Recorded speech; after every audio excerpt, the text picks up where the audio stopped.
These deputies kiss their loved ones goodbye each and every day to come out here and keep this community safe. A sheriff shaken. 2 of his deputies crushed by a speeding car. A suspect who investigators say vowed to kill. Tonight, team coverage. How it all happened and the tough battle still ahead for the 2 heroes. As you could imagine, these deputies' lives are changed forever. Good evening, I'm Stacy Scheibel. And I'm Keith Kate. Thank you for joining us tonight. 2 of the Bay Area's finest are facing a long road to recovery. Sheriff Chad Chronister saying that they were ambushed by a man with an extensive arrest record who used a car as a weapon. It happened on Dexwell Court, which is a cul-de-sac in the Heather Lakes neighborhood of Brandon. And tonight we have 8 on Your Side team coverage. Jeff Patterson is finding out what we know about the deputies involved and their service to the community. But we'll start with Nicole Rogers with the story on how it all unfolded. Nicole. Keith, Stacy, good evening. What I can tell you is Sheriff Chad Chronister was emotional today when laying out the details of this investigation. Now, he says while he is glad that he is not planning a funeral, he said a man did purposefully try to kill his deputies here today. Now, I do want to warn you, this video may be difficult to watch, but take a look at this dramatic body camera footage that is showcasing exactly what happened. Sheriff Chad Chronister says 4 deputies responded to a mental health call for 28-year-old Ralph Boozy. As you can see here, he left the scene, but then he came back. He takes that turn around the corner, aims his car at the deputies, and hits the gas. These deputies never had a chance. They didn't have a chance to get out of the way. They didn't have a chance to do anything. He's accelerating at such a high rate of speed, and he strikes both of them. Boozy is now facing 3 charges of attempted murder on law enforcement officers. Keith, Stacy. Well, Nicole, we've since learned that this suspect that you're reporting on here has a history of violence, does he not? He does. He has been arrested for 3 felonies and 14 misdemeanors, let alone the fact that Sheriff Chad Chronister says back in 2017, he actually punched a deputy. They put him in the back of a patrol car where he then said that he not only hated law enforcement, but he wanted to kill those deputies. Wow. All right, Nicole Rogers live for us in Brandon with that part of the story. Thank you. Our team coverage continues now with Jeff Patterson, who's at Tampa General Hospital, where both deputies are being treated. Good evening. After they were hit by that car, both of the deputies were rushed here to Tampa General Hospital, where they are being treated for serious injuries. In video just released by the Hillsborough County Sheriff's Office, you can see 31-year-old Deputy Manny Santos laying on the ground with his service weapon drawn. Santos' leg is broken. He is in pain, but even as the suspect walks towards him, he does not fire. Other deputies take down the suspect with tasers. Santos has been with the department since 2019. He and Corporal Carlos Brito suffered significant injuries in this morning's crash. I can tell you that Corporal Brito, his injury was so significant as he got trapped between the 2 cars as he was getting out and struck by this individual, that a piece of his femur bone was stuck in the cars. The surgeon asked as she was going in doing surgery that she requested that bone. Corporal Carlos Brito is a familiar face to anyone who follows the Hillsborough County Sheriff's Office Facebook page. He changed someone's tire with a smile in 2017. He was awarded by Mothers Against Drunk Driving in 2018. In 2016, Brito and other deputies used their own money after a fire consumed a family's home to buy children's clothing, school uniforms, and even a bike for an 11-year-old boy. Now he's fighting for his own life. Corporal Carlos Brito has suffered the most serious of injuries between the 2 deputies. His leg may be amputated. Of course, we will update you on these deputies' conditions as information is released to us. Live in Tampa, Jeff Patterson, 8 on Your Side. All right, thank you, Jeff. And you can find all of our coverage on this story online at any time at WFLA.com. So therefore, they felt, okay, great, let's take that new company. Some Florida homeowners experienced the joy of getting a lower rate and getting out-of-state backed Citizens property insurance, but then they found out the offer was too good to be true. If you are with Citizens and another company gives you an offer that is within 20% of your current premium, you're going to get kicked out of Citizens. But some Citizens customers are getting offers way below their current premium. Our investigator Masa Saidi is here to explain why that may not be such great news. Masa. Yeah, Keith, so private insurance companies can make you an offer, then they can take it back. This can happen again and again, creating chaos and confusion for customers of Citizens. We hit 1.412 million policies in Citizens. Last month, Florida senators got an update from the CEO of Citizens. Tim Serio says Citizens has taken on too many policies. Now, the focus is depopulation, getting people out of Citizens. Why? Well, fewer policies means less exposure for all of us. If the state-backed carrier cannot pay out claims, all Florida taxpayers would be on the hook. There are, frankly, some very good policies in Citizens that could be attractive to the private market for a takeout. These 5 companies want Citizens customers. In October, Florida's insurance commissioner said they could take up to 184,000 policies. Soon, Citizens customers started getting offers in the mail. Broker Robert Norberg says it wasn't all bad. In many cases, the rate was lower than the actual Citizens rate. So therefore, they felt, okay, great, let's take that new company. Then the new company took it back. Norberg says at least a dozen homeowners he represents got a letter withdrawing that great offer. But it is very confusing when the letter comes. So, of course, they were upset. They were like, how can they do this to me? A Citizen spokesman tells me a company can make you an offer, then withdraw it. If that happens, you'll automatically just stick with Citizens. But the question is, for how long? There'll be more assumptions coming out of Citizens. They're right back in the pool. So they will likely get another assumption offer, and it may not be lower than Citizens this time.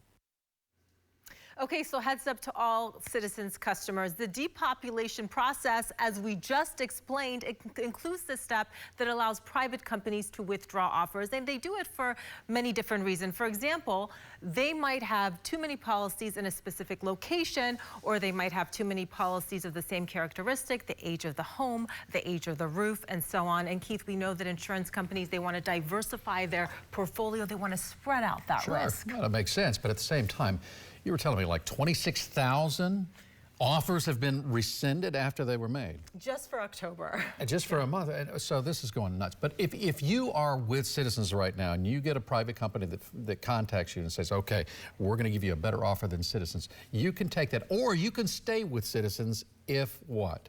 So if the offer that they make is 20% more than what you are currently paying, you are allowed to leave Citizens, basically. But you have to always communicate and respond and tell them what you're going to do. Okay, so if the offer's more, you're staying with Citizens. Boy, just be prepared when you see it coming. Be aware. All right, thank you, Masa. If you have something you'd like Masa to investigate, you can call the 8 on your side helpline. The number's 1-800-338-0808. We now want to update you on breaking news. A fight at a Publix at the Northgate Plaza in Winter Haven ended in a deadly stabbing. Stacy DeSilva is live at that scene tonight. We heard about this just a few hours ago. What's the very latest, Stacy? Well, Stacey, the Winter Haven Police Department has wrapped up its investigation here on site and given the store back over to Publix. We did see a cleaning crew enter just a few moments ago. Here's what we know now. Winter Haven police say a fight broke out inside the store between a man and a group of about 5 or 4 men. All men are believed to be in their late teens, early 20s. The man who was fighting the group, the police chief says, stabbed one of the men in the torso. He was taken to the hospital where he died. The person who stabbed him, we're told, stayed on scene and was treated for non-life-threatening injuries. He says he acted in self-defense. Police and the state's attorney's office will investigate and decide whether to press charges. The chief does say that it appears this was a targeted incident, not random. The men appear to have known each other. Reporting live in Winter Haven, I'm Stacy DeSilva, 8 on your side. All right, thank you, Stacy. If you love to fish, well, this is the time of year to snag some kingfish. The fall migration is in full swing, and you can find them close to shore. Yeah, meteorologist Rebecca Berry, she's out there. She does the weather for us from time to time, but we all know she would rather be fishing, right? And she was there. We know what you can catch. We know what you're capable of. In fact, our weather department is filled with these fisher people. You're at a kingfish tournament in Madeira Beach tonight. What's happening there?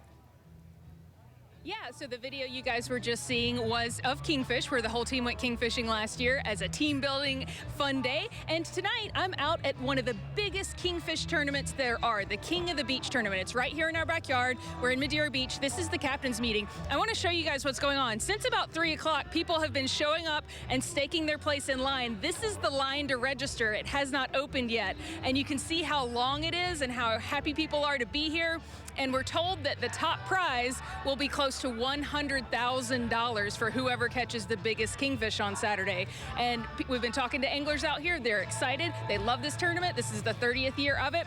But you know, the most important part of fishing is the weather. So let's take a look at the forecast. As far as tonight goes, it's looking really lovely out there. The temperatures are so comfortable. We started that cool down. We watched the most spectacular sunset. And now that the sun's a little lower on the horizon, it feels even better. Taking a look at Max Defender 8, you can see no showers for us to worry about. And we're not looking at any good chances for rain to ruin this party tonight. It is going to be comfortable and dry. Your hour-by-hour cool down shows us basically lingering in the 70s for this event. It could not feel nicer out here right now if we tried. It's just beautiful. We do eventually make it down into the 60s, but that's early tomorrow morning. So let's talk about game day. That's on Saturday. That's when everybody's going to be on their boats trying to find the biggest kingfish, and the weather could not look more beautiful. We've got light winds out of the east in the morning hours around 5 knots. We've got light winds in the afternoon around 10 knots out of the north. That's that sea breeze setting in. We've got 1 foot or less seas and a light chop on our bays and waters. So beautiful weather for tonight. Beautiful, even better weather for Saturday when everyone out here is going to be chasing down the biggest kingfish that they can. All right, Rebecca, thank you. Good luck to everybody, every fisher person, Inner as you element say. there. All right. Well, some of the Bay Area's wounded warriors are still ready to do battle. But it's for a much different kind of game. Still ahead, how they came together today for flag football and how a former Bucs fan favorite, Mike Allstott, helped out. And coming up in sports tonight, the Lightning are back home after a long road trip. Is the team ready to go on a winning streak? You're watching News Channel 8 at 6 with Stacy Scheibel, Keith Kate, Dan Lucas Sports, and Chief Meteorologist Jeff Faradelli. A couple dozen local veterans got together today to play flag football with the A-Train, former Buccaneer Mike Allstott. This game happens every year around Veterans Day. And as News Channel 8's Trevor Sahaki reports, flag football is a way to get some of the vets outside together. The flag football competition was fierce today as local veterans played ahead of the holiday weekend. For some vets, this is one of the few times they get out of the house. Being in the military, one of the things you lose when you first come home is that sense of camaraderie. And Mike Delancey wants to bring that sense back to local veterans. We get in our own world, and then you end up becoming a homebody, and it's just really not good. Just keep moving. The CEO and founder of the Wounded Warriors Abilities Ranch got vets moving today during a flag football game. First and goal, here we go. With an NFL veteran, former Bucs star Mike Allstott. The whole reason between the Wounded Warriors Ability Ranch is to keep, the veterans active. The Mike Allstott Family Foundation has been teaming up with Delancey's ranch for years, putting on an annual flag football game. Talk about football, talk about the Bucs, talk about just life in general, and I think that goes a long way. But he said it's not just about the football, it's about the company. Mingling with these guys that have sacrificed their lives for our country and our freedom, it's amazing to be a part of. And for the vets, hanging out with Mike Allstott? It shows us, the veterans nowadays, you're welcome back. The public loves you. Come out of the house and just, become a civilian again. Delancey said getting outside makes a huge difference in veterans' lives. And this is really just about getting the people out and active. We have all different eras, and when you see the older gentlemen from the Vietnam era and the women, it's amazing. If you'd like to learn more about the Mike Allstott Family Foundation or the Wounded Warriors Abilities Ranch, we've included links to both of those in our article online at WFLA.com. In Pinellas Park, Trevor Sahaki, 8 on your side. We have a happy update to a story that we brought you earlier this week. A dog that was lost for days and spotted wandering around a construction zone has been found. Wendy the dog escaped just 4 hours after her new owner brought her home. Now, at one point, she was spotted on a sandbar near the old Georgetown apartments. The story gained attention on social media as well as here on News Channel 8. And today, a maintenance worker at a nearby condo complex who saw our story spotted Wendy. Look at cute little puppy right there. And when Wendy's owner arrived, they were able to catch her. A wonderful day, and thank you, Lord, and thank you, Channel 8, and all the people that help. Rachel Lewis says Wendy was hungry and a little thirsty, and she has one leg that's bothering her just a bit, so a vet will be checking her out for that. But otherwise, Wendy is just fine after her 8-day adventure. Max Defender 8, the most advanced weather radar in Florida. Well, the weather pattern's about to get very active in the Gulf of Mexico, but maybe not in the Tampa Bay area. You're about to see what I'm talking about. So strong subtropical jet, which is very characteristic, by the way, of El Nino years. So we're starting to see El Nino's influence, which is warm waters in the tropical Pacific, kind of make their way into the atmosphere and into the usual suspect areas, namely the Gulf of Mexico and the Gulf Coast. Problem is we have a lot of dry air on top of us right now, so this rain is going to run into a wall. We're lucky if we see any of the leftover showers that brings by the middle of next week. But until then, not much rain. As you can see on the radar, it is quiet out there, and it's going to stay that way overnight tonight. This is our International Plaza camera. You can see the plane taking off. We're looking at the airport, obviously. Temperature is 81, so it was warm today. It got to 87 in Tampa. Now, if you headed out to the Lightning game, and it's going to be starting in around 40 minutes or so, we transitioned from what was a warm afternoon into a lovely evening. If you're going to be out at Thunder Alley, it's going to be a perfect evening. We're not expecting any rain. It's going to be nice and dry out there overnight tonight. Of course, there could be a quick shower, but I think for the most part, it's going to be rain-free. Now, tomorrow, there may be a couple of inland showers as the sea breeze begins to build. And we're going to have a northerly wind flow in the morning. That'll bring in the humidity, and that's going to set us up for what could be a summery weekend, and especially a summery day on Saturday with highs in the upper 80s. Enough humidity to bring those pop-up kind of hit-and-miss showers, kind of summery showers out there on Saturday. The rain chance about 30%, a 30% chance that you'll see a shower, but better than we've seen lately. That humidity is going to stick around on Sunday as well until the cold front passes, and it's not really a cold front, it's a cooler front. Temperatures go from the upper 80s into the upper 70s by early next week. I think we get to about 79, 78 degrees or so on Tuesday with the extra cloud cover helping us out, but it's not going to be necessarily cool. And then this next front tries to reach us. It's going to have a hard time, and you'll see what I mean. Take a look at this rainfall forecast. I mean, a ton of rain is going to fall in Texas, Louisiana. Heavy rain to the east of Jacksonville, rain to the south of us, rain to the north of us, but nothing in between. We are in a rain hole in Florida straight through next weekend. Yes, we will see a few showers, not much. And this is about as high as we can raise rain chances at this point, around 40% Wednesday and again on Thursday. Notice temperatures do drop from 88 on Saturday down to around 79 degrees as we head into Tuesday. If you head to the Bucs game on Sunday, it's looking good, but it's going to be on the warm side. Here's a look at your 8-day forecast, and we are looking nice through the weekend, albeit warm. It is going to be summery. Next week, we cool it down, and then there's a chance of a few drops, but don't blink because you might miss them. People are probably so angry at me right now. I mean, they really need that rainfall. Definitely. It's not the time of year for it. It's not, but everyone else is getting it. We're not. I know. That is strange. Yeah. El Nino, not always fair. That's right. But we'll see. We'll catch. We hope to catch up a little bit by the way. Now, here's a look at what's coming up on News Nation.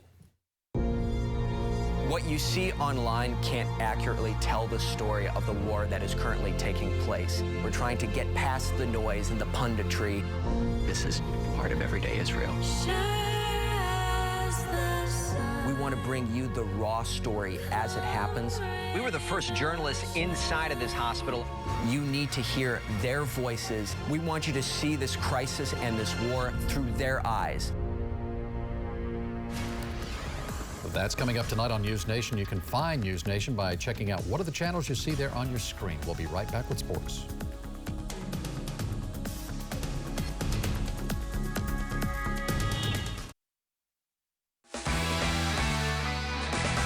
Bucs offensive coordinator Dave Canales grabbed a share of the blame today for last Sunday's loss in Houston.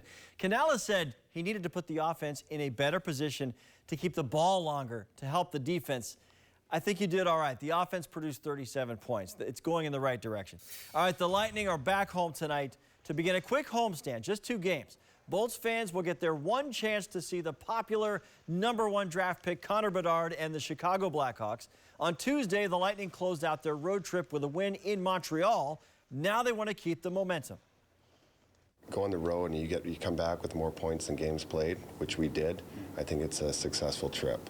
On the flip side, we had the lead in third period in all 4 games and only came away with 5 of 8 points.